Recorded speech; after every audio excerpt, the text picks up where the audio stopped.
With new transport network companies like MyCab, GoLag, and Auto entering the picture, and with Grab firmly in the spotlight, it seems that the heat is off Uber for now. But over the next couple of weeks, the Competition Commission will come out with its decision regarding Grab's purchase of Uber in the Philippines and whether or not the move is anti-competitive in nature.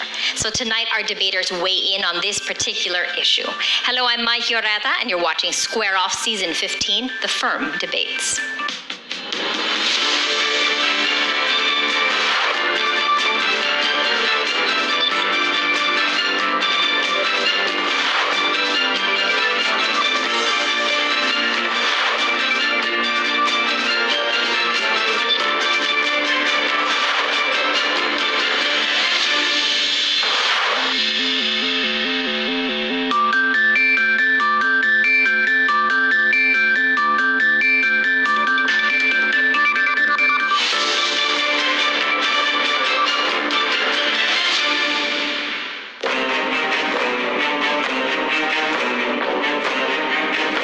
News of Grab's takeover of Uber's Southeast Asian operations in March finally confirmed what many have been speculating for months. As part of the deal, Uber gets a 27.5% stake in Grab and a seat in the board. This is not a first for Uber. In 2016, it was also bought by China's Didi Chuxing.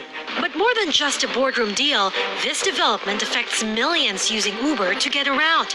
It got commuters complaining over services and soaring fares of the remaining big player, Grab. Minsan walang book, so we just resort to going sa taxi. Mas tumaas kasi minsan pag pumupunta akong Ayala, papunta dito, 250. Pero ngayon po, umaabot ng 300 plus eh. It also got two government agencies locking heads, with one saying Uber should continue operating pending a review of the deal. The question to ask is if that agreement allowed Singapore to continue Grab and Uber operations until May 7. The question to ask is, why can't the same be done in the Philippines? Both parties, Grab and Uber, are actually governed by a single contract. It's called the Transition Service Agreement, which basically governs the actions of both parties from the time they started to consummate the transaction, which was in March 25. And another saying Uber just can't keep operating anymore.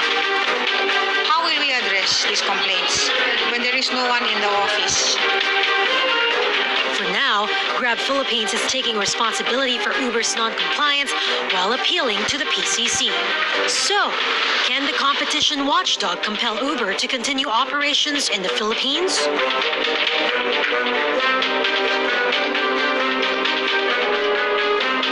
Arguing for the affirmative side is the Pamantasan ng Lunsod ng Maynila.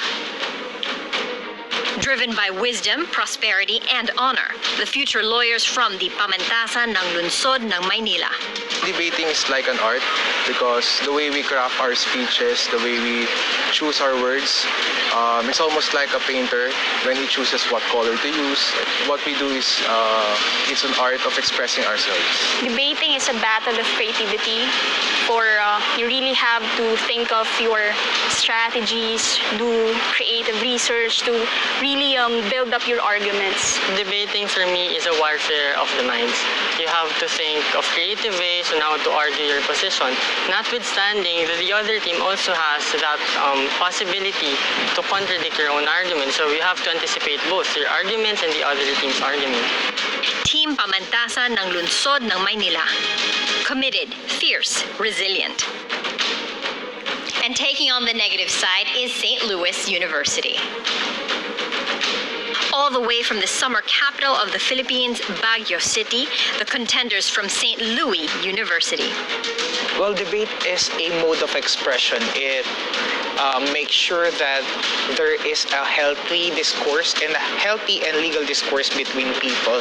Debating for me is basically an art, and at the same time, it's a vehicle for us to be able to advocate our respective advocacies and the things that we believe in. Debating for me is an art. It is an expression and it's an instrument for me to voice out my thoughts on the social and political issues that we have in the country. Team St. Louis University. Ethical, determined, talented. let's now meet our distinguished judges. First off, we have attorney Carla Regina Valeria Chua, a senior associate at the V&A law firm. Next, we have attorney Dan Calica. He is the managing partner at Abeleria and Calica Law Offices. He's also a lecturer at the UP College of Law. And presiding as our chief adjudicator is Judge Selma Palacio Alaras, the presiding judge of the Regional Trial Court Branch 62 in Makati City. We're using a modified Oregon-Oxford format. The debate is between two sides, the affirmative and the negative, with 3 members each. Each debater from the affirmative side argues the necessity, beneficiality, and practicability of the proposition, while the counterpart debaters on the negative side oppose these arguments. Each debater is given 4 minutes to deliver a constructive speech and rebut the previous argument. Each debater is given 2 minutes to interpolate or cross-examine the opposing debater. Only categorical questions may be asked. Each of the judges may ask 1 question of each speaker within that speaker's time limit.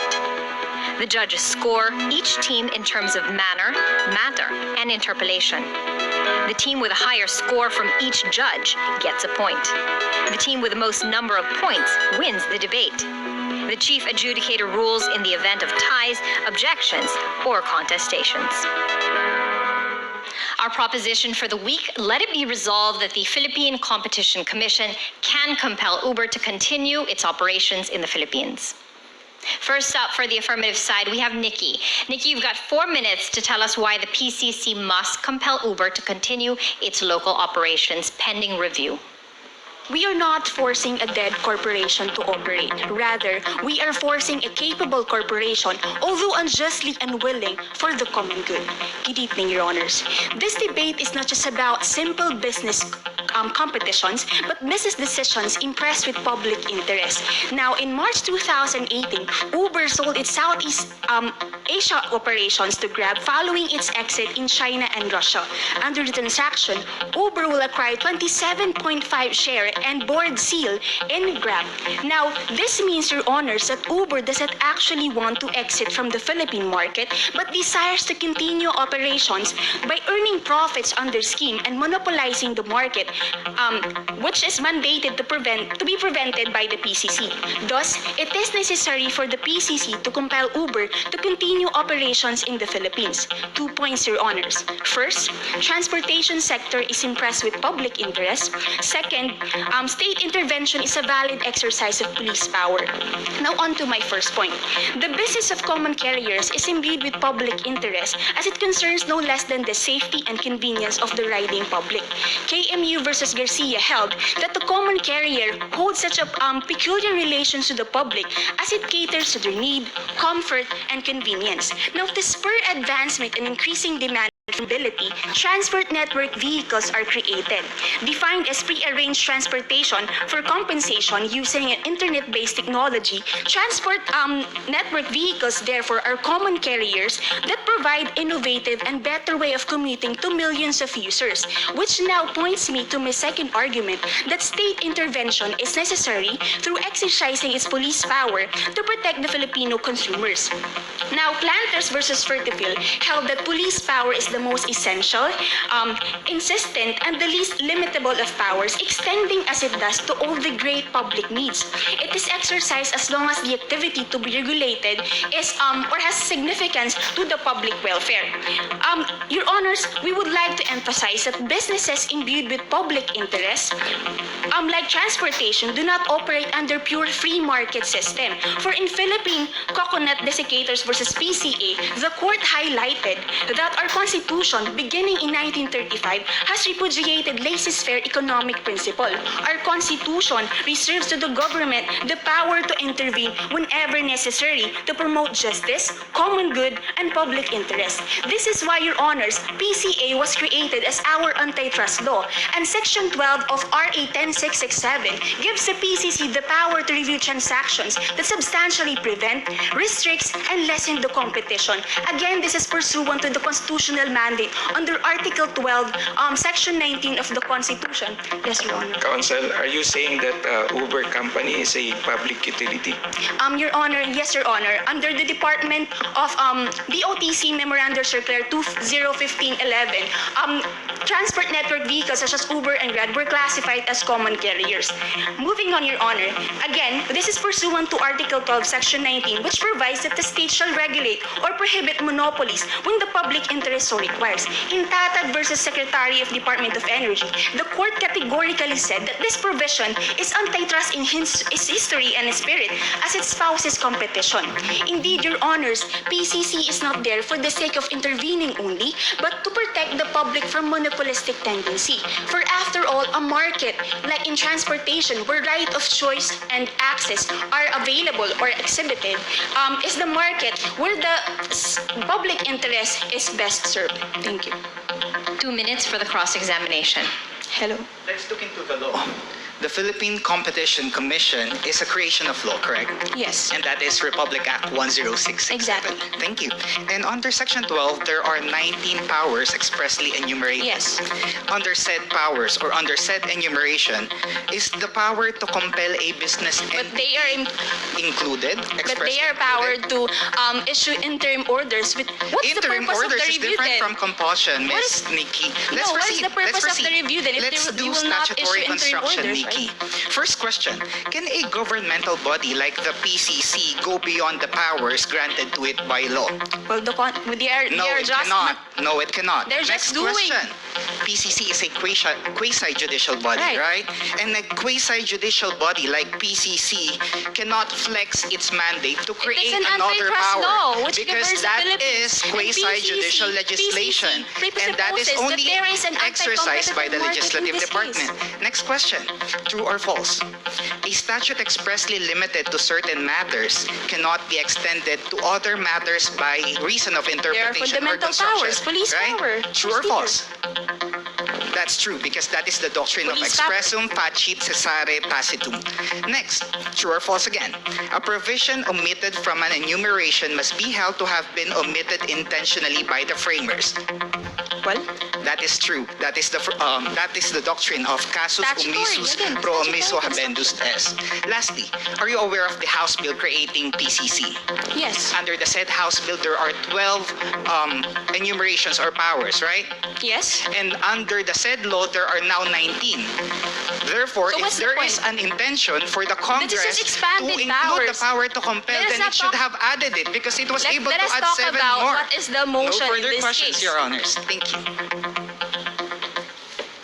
All right, Mico, you've got 4 minutes now to rebut Nikki and to advance your argument on why the Competition Commission must not compel Uber to continue its operations in the country. Go ahead. Going beyond the powers granted by a law is ultra vires. Interpreting a provision beyond its meaning is arbitrary. Sadly, this is what the affirmative side is trying to forward. Your Honors, fellow debaters, ladies and gentlemen, good evening. We from St. Louis University humbly submit that the Philippine Competition Commission cannot compel Uber to continue its operations. As a guide, Your Honors, this debate will not dwell on the authority of PCC to stop or prevent the Grab acquisition of Uber, as such power is really well within its mandate. Rather, this debate will dwell on determining the authority of PCC to compel Uber to continue operations. The dangers sought to be prevented by affirmative side are unfounded. 4 points of rebuttal. First, the Grab acquisition of Uber does not make Grab the sole supplier of transport network services. In fact, last April 30, 2018, LTFRB approved and accredited 4+1 MyCab as new players in the battlefield. Next, the argument of the affirmative side that Grab may control the price of the services is also not tenable. This is because we have the LTFRB and the DOTC to regulate and exercise such regulation. Actually, there is Department Order 2015-00011 in case Grab would unjustifiably raise its price. Next, the Grab Uber acquisition will not make it hard for other players to enter the TNVS battlefield. In fact, the LTFRB already approved and accredited other transport network companies even before the deal was effected. Last, police power. Proper state intervention is undisputed. However, such must be in accordance with lawful subject and lawful means. In this particular case, since the PCC does not have the power to compel, then we don't have lawful means. Proceeding with our arguments, nowhere under Section 12 of the Philippine Competition Act will we find the power to compel an entity to continue its operations. Basic in statutory construction is the doctrine of expresso unios est exclusio alterius. What was not included was intentionally excluded by the framers. Compelling Uber to operate is not only a violation of corporate independence and management prerogatives. Such compulsion is also tantamount to an ultra vires act on the part of PCC, as such is beyond its mandate. In the case of Gankay, yes, Your Honor. Mr. Speaker, isn't it true that corporate independence and management prerogative are not absolute, and all of these are subject to the police power of the state? Yes, Your Honor. Corporate independence is not absolute. However, if we are going to intervene with corporate independence by reason of going beyond the power granted to such agency like the PCC, then such is not tenable. Proceeding, Your Honors, what we just need to do is to enforce and utilize the proper agencies and let them act according to their mandate without acting arbitrarily. Equitas nunquam contravenit legis. Promoting public interest never acts in contravention of the law. And if PCC would act beyond its mandate, and if PCC would generate another power from its mandate, that would be tantamount to quasi-judicial legislation. And such is not allowed because only the Congress can do such legislation. Thank you. 2 minutes for the cross-examination. Hi, Mr. Speaker. I assume that you are familiar with the fundamental powers of the state, right? Of course. Among those powers, police power is the most essential, correct? Yes. So therefore, you would agree with me that for as long as the activity sought to be regulated is for the public welfare, For the police public, power as long applies, as right? it is- Have you read Golden Way versus Equitable PCI? Yes, go ahead. All right, so it's categorically stated that contracts, even contracts, or the freedom to contract As is long not as it is absolute intravenous, and Ms. subject Speaker. to the police In power that of the state. particular case, Now, the you contract mentioned is that, okay, intravenous, it's my not time. Respect my ultravirus. time. I'll ask Go you. ahead. Do you know that you mentioned earlier that there are other transport network vehicles beside Grab and Uber, Yes. correct? Are you familiar with UHOP?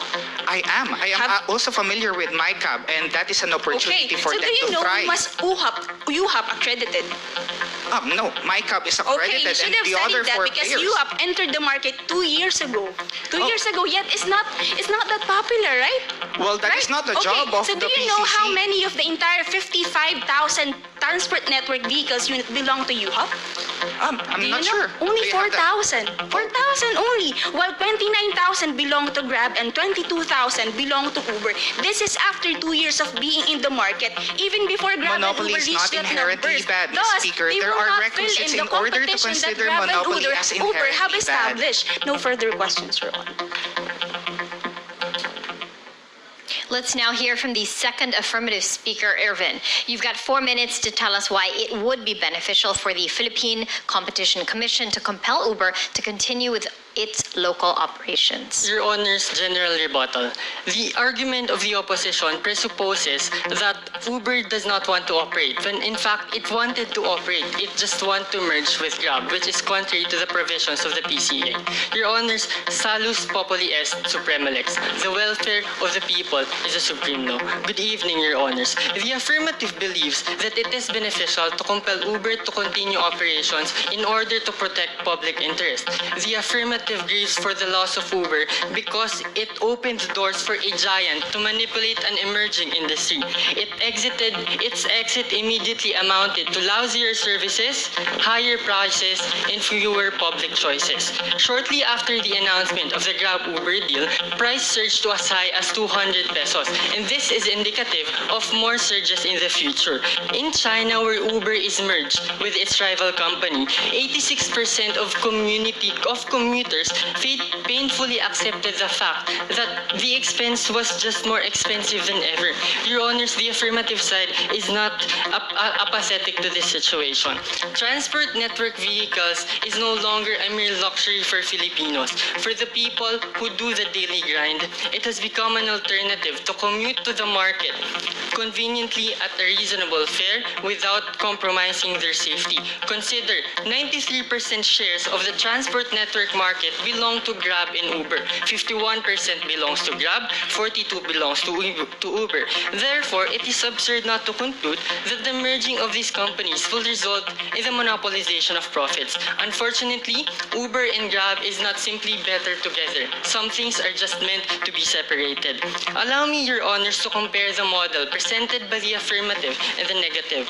In our paradigm, we will not be living at the mercy and goodness of Grab. The presence of independent competitors in the market will guarantee that both will strive smart to ensure that they will derive profit and offer quality services at reasonable prices. In the negatives paradigm, we will be depending on the mercy and goodness of Grab. Should they decide to increase prices, should they decide to relax their services, profits will come their way no matter what they do.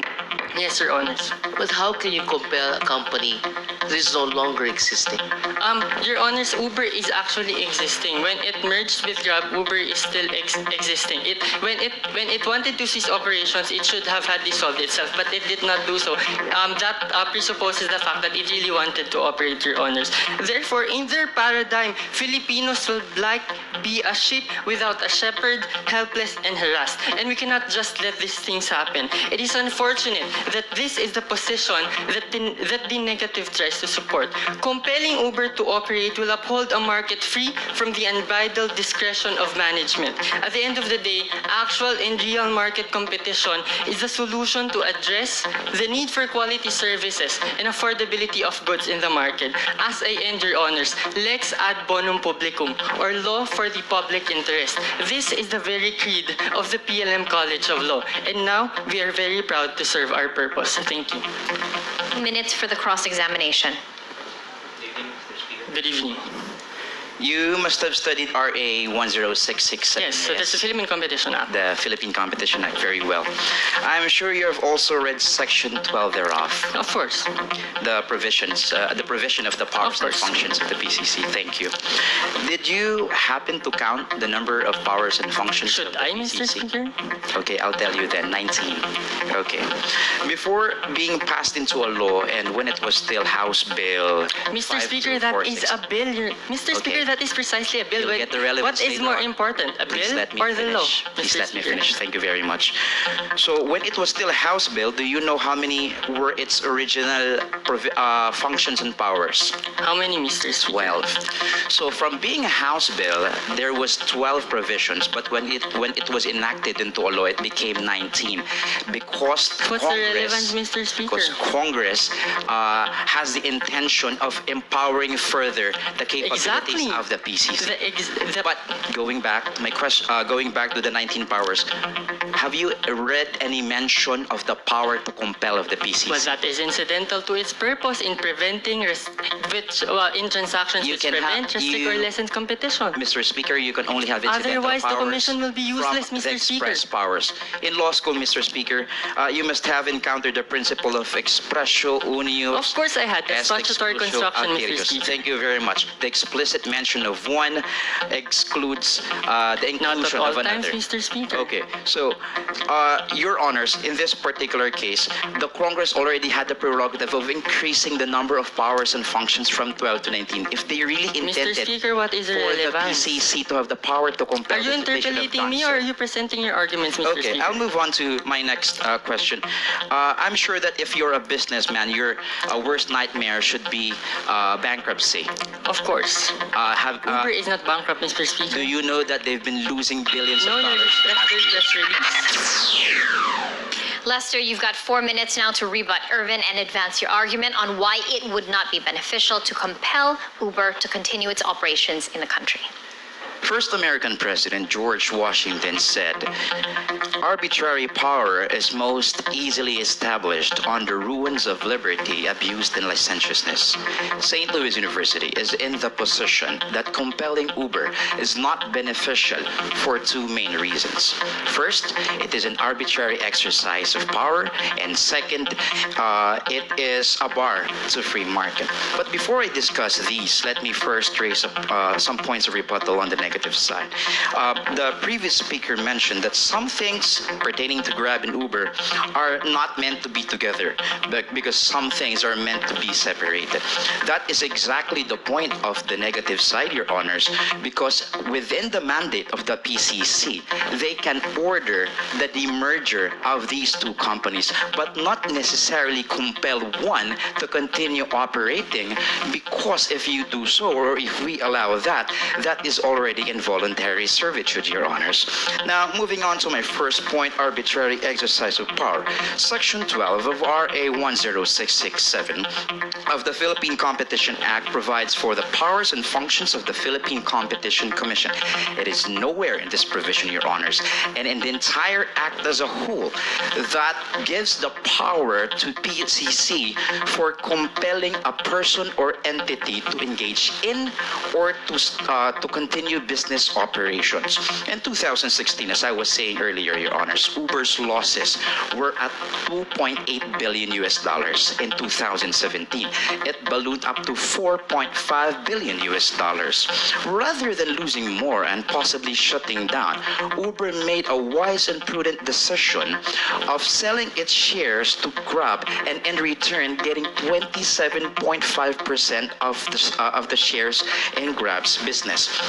This then falls in the exemptions of prohibited acquisitions laid down in Section 21 of the PCA, when it is established that when a party is faced with actual or imminent financial failures, that should serve as an exemption from prohibited acquisitions.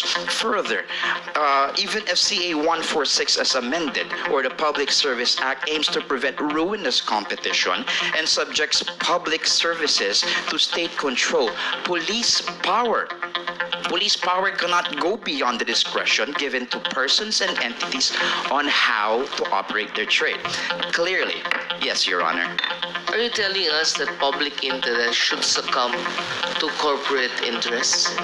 Thank you very much, Your Honor. We're not saying that public interest should succumb. However, Your Honors, we have to understand that police power is not absolute. And within the mandate of the PCC, what is within its authority to do is to review or even to order the demerger, but not necessarily compel one to do something that is not within its will.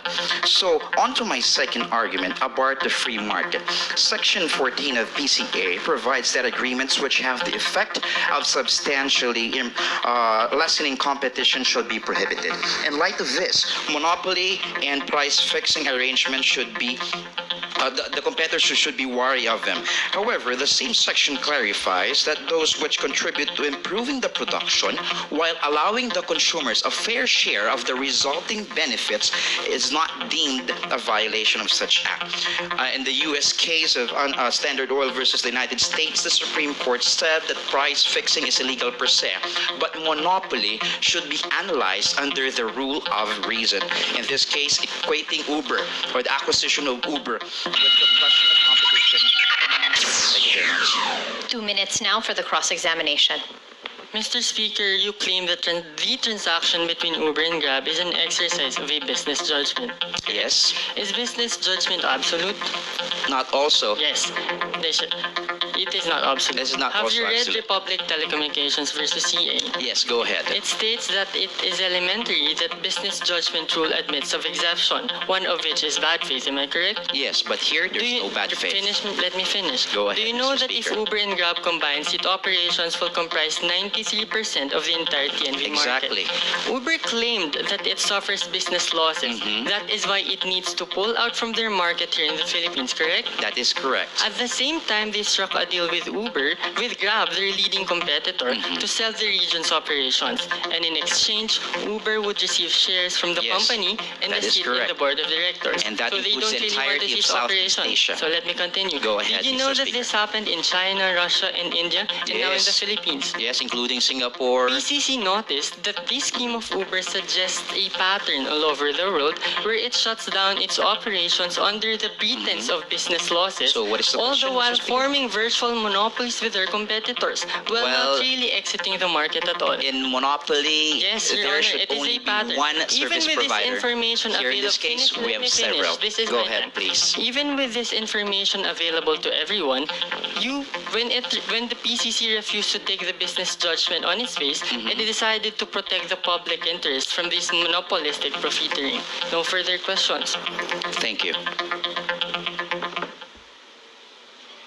Let's now hear from the third affirmative speaker, Carlo. You've got 4 minutes to argue the practicability of allowing the PCC to compel Uber to continue its operations locally pending its review. Your Honors, this is not a debate on whether Uber should stay or leave. Rather, it is a debate on how they should proceed, all the while upholding common good in every step of the way. Negative was unresponsive to the fact that it is Uber themselves who wants to operate, but under a devious scheme. I will hammer on that later.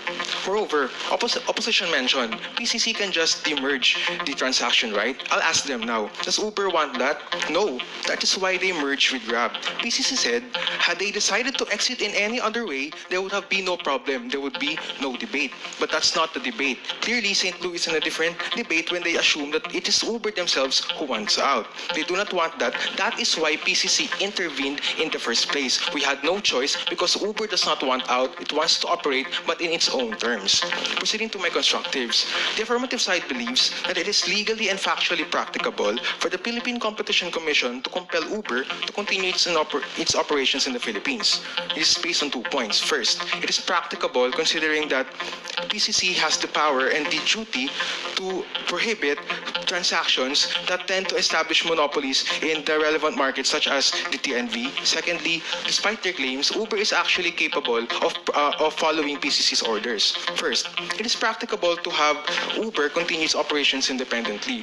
Let's state that in the negative, Your Honors. It is practicable for the PCC to disallow Uber to cease its operations in the manner that intends to through the transaction. Because consider, under the transaction, Uber is not really merging or exiting the market. They are merely merging with Grab's operations.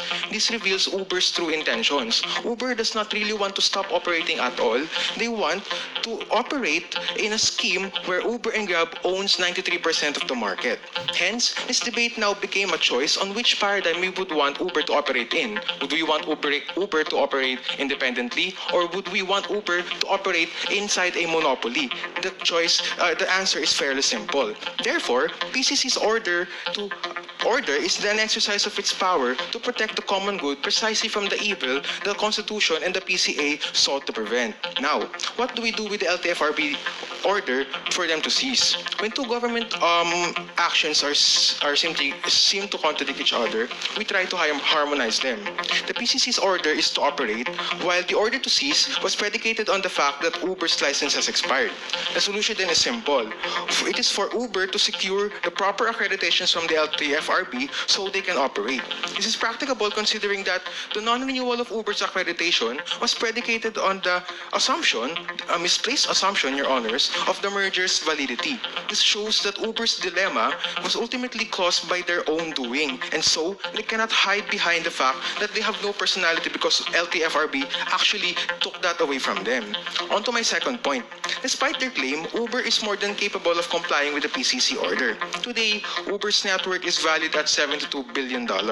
It invested approximately $700 million in Southeast Asia operations. Meanwhile, the shares of Grab that Uber receives through the transaction is valued at $1.6 billion. The transaction represented profits for Uber twice the amount of Uber's investment or costs for the past 5 years in the Southeast Asia. Moreover, for the brief period between April 8 and 15, 2018, Uber actually managed to be operational. Negative does not want affirmative to mention that fact. The arrangement was Grab shouldered the expenses, but the server was completely and exclusively run by their main office in the United States. This shows that Uber is both financially and manually capable to comply with PCC's orders. Yes, Your Honor. Mr. Speaker, isn't it true that Uber has declared that it has exited Southeast Asia? It no longer has. No time for that, sorry, but we have 2 minutes for the cross-examination. Good evening, Carla. Let's study the corporation law. In merger, there is an absorbed corporation and there is a surviving corporation. True or false? True. That's Correct. true. In the merger of Uber and Grab, the surviving corporation is Grab. That's true again. I'll take this as a Uber true. Southeast Asia, but not Uber. Uber is the absorbed corporation. In this Uber case, Southeast there are Asia. no more Uber employees in the Philippines. Not No, there Uber, are no not more Uber, employees of Uber, Uber in the Southeast Philippines. Asia. You Therefore, have it to- can no longer cater service in the Philippines if it does not have employees. respond how they were Let's able to do that may I during April 8 proceed with and the April next set of 15. questions, Carla? Thank you. Let's talk about labor law. Under the labor law, the government can compel an employee to work even after the employee already wants to resign. Is that true or false? What is That's false. You cannot compel, otherwise that's involuntary servitude. True or false again, obligations and contracts. The obligation to do can be compelled by a specific performance. But that's enlighten me, Madam false. Speaker? That's false. You can only enforce damages. Let's have family relations. The spouse who left the house can be compelled to go back and cohabit with the spouse. Enlighten us, Madam. Of course not, that's false. Let's have criminal law. In bigamy, the second marriage is nullified. However, the spouse who committed the bigamous act How is is this not all relevant, compelled, Madam correct? Speaker? Let's have corporation law instead. How is this relevant, Let's Madam have corporation law so that we can make it relevant. Okay. Can you compel businesses to stop whenever they desire so? In this Can you case, we compel can. businesses to continue or to open a business That even if presupposes they that do not they desire want to so? stop. Therefore, Madam Speaker, you're compulsion is missing the frowned point upon in entirely. this jurisdiction. Uber No does not further want to questions, Your stop. Honors. Diana, you've got 4 minutes to rebut Carlo and advance your argument on why the proposition in this case is not practicable. To take away a person's freedom of choice, even the freedom to make the wrong choice, is to manipulate him as though he were a puppet. Ladies and gentlemen, good evening. Points of rebuttal. Police power in itself is not absolute first, because there has to be a lawful subject. In this case, the corporations are lawful subject, being creations of the law as well. Second, there should be lawful means. When we say lawful means, Your Honors, it must to be in accordance with the law as well. And the lawful means that the St. Louis University would like to forward is the order of demerger.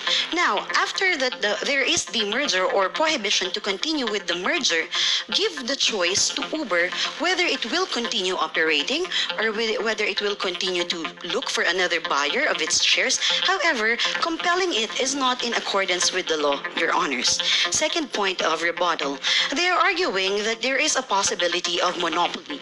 Your Honors, we have to understand that even if Grab is put in an advantageous position or a dominant position under the law when it acquires Uber, dominant position per se is not against RA 10667. We look into the basic words of the law. It is the abuse of dominant position that is frowned upon, wherein in this case there is no such abuse because it is well regulated by the Department of Transportation and Communication, and it can also be well regulated by the LTFRB. This is evident by DOT 2015-11 and also the recent department order that stopped Grab from imposing the 2 pesos charge per minute, which is still not lifted up to the present. Moving on to our arguments. Not only PCC has no authority to compel Uber, it is likewise practicable even if it would have to do so. Why? When we compel Uber, are we going to follow the Singapore model wherein government funds it? If the government will fund it, that's about $294 billion for the operations of Uber, Your Honors. That is already more than 10 times the budget of the Department of Education in 2017. And it has to be in the General Appropriations Act. How long will that take? Probably by the time it will be approved, the new players in the market are already famous. Second point of argumentation. This is under the business judgment rule. Even if, assuming, in Gamboa versus Victoriano, it says that courts cannot interfere in contracts intra vires unless such are unconscionable to the rights of the minority. In this case, even if we say that such merger is anti-competitive, at best, what PCC can do is to order the demerger or the prohibition to continue with the merger. What would happen now? Give the choice to Uber. Do not make the choice for Uber. Let them do so. If indeed, as forwarded by the affirmative side, that they wanted to operate, then Uber will continue to operate if it knows that it is no longer allowed to merge with Grab. Your Honors, Counsel, the order of the PCC is just an interim measure so that it can review the merger. Isn't that a reasonable interim measure? Your Honor, it is more reasonable for them to just prohibit it or a temporary restraining order for that particular merger because the compulsion to continue operation is not within its mandate. The burden of the negatives, the affirmative side, is to prove that the demerger is insufficient. However, we say that it is already sufficient. Your Honors, we have to understand that we aim the same destination. We are also after consumer welfare. That is why we'd like to promote as well the availability of the 4 other booking apps. But the road that the affirmative side proposes is counterflowing with the regular traffic. On the other hand, St. Louis University takes the road that complies with the law and promotes genuine consumer welfare and protection. Thank you. 2 minutes for the cross-examination. You claimed earlier that LTFRB's regulation is there, so we need not to worry, right? It is there in I assume case you've read the there is PCC sufficient order. abuse My power. time, madam. I assume you've read the PCC order. Absolutely. PCC categorically states that the LTFRB regulations was not enough. Do you ride Grab often, Madam That is Speaker? was just Do you that ride was just a Grab often, madam? categorical Answer answer. the question, Madam Speaker. I do. You ride? So I do too. So does millions of users of the app every day. Are you active on social media? I am. Then you must be familiar with the rants of those riders because of the abuse of But Grab popularity drivers, right? cannot be Next used question. to Do you know the defend prices of Grab fares prior the merger? I'm sorry. Do you know the prices of Grab fares prior the merger? Yes. Do you know the prices of Grab But it fares has lowered after the now merger? because there was Answer already the a lift question. on the 2 peso charge. Answer the question, Madam Speaker. I assume you are also Do aware you know of the prices lift of Grab the 2 fares peso after the charge. merger? No, I'll it's take that as way a yes. cheaper. We If you can have, test it now. Then you have if glimpse you to wish speak so. on what millions of other Grab users experience. It actually ballooned.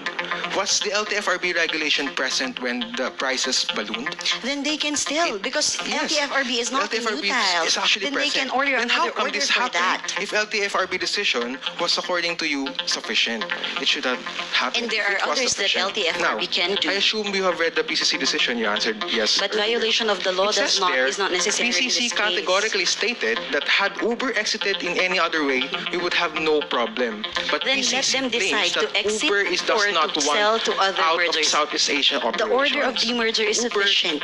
Let them decide what they are going to do. You don't have to compel them to operate separately. I'll ask you this question. What if Uber decides not to merge with Grab? Then everybody wins. But PCC does not have but the power what to if they compel. want to merge with Grab? What are you going to do There is then? order of demerger there. That is in PCC. No need for compulsion. Then Mr. Speaker. you're effectively forcing You them have to operate go in into your Section paradigm. 12D We're just of calling RA it a different name. 10667. No more questions, Your Honor. Let's now hear what our judges have to say about our debaters. Attorney Chua, how did the affirmative side, the Pamantasan ng Lunsod ng Maynila do? First of all, congratulations to both teams. For the affirmative side, you really had strong arguments backed up with solid legal research and jurisprudence. The manner of delivery was clear and concise. However, there is room for improvement as to the interpolation. There must be some control over the emotions when trying to defend your side and when trying to attack the other side. That's it. Congratulations. And Attorney Calica, how did the negative side, the St. Louis University, do? First, congratulations to both teams. Well argued. The negative side has the easier position to oppose the proposition. But based on our rules, you also presented a very compelling case. You correctly focus on the power of the Philippine Competition Commission, whether it has the power to compel a company to continue its business. I thought you were limited to that, but you covered comprehensively all other issues. You also cited that there are other transport providers, and the LTFRB can also regulate the remaining company. So well argued for the negative side. And now let's hear from our chief adjudicator, Judge Selma Palacio Alaras. Your Honor, who did the judges pick for Best Speaker? Before I give the winner, may I just say if only our transportation system is sufficient, we will not have this debate. For our best speaker, and we had to make a revote, our best speaker is the third speaker of the negative side, Dee Santos.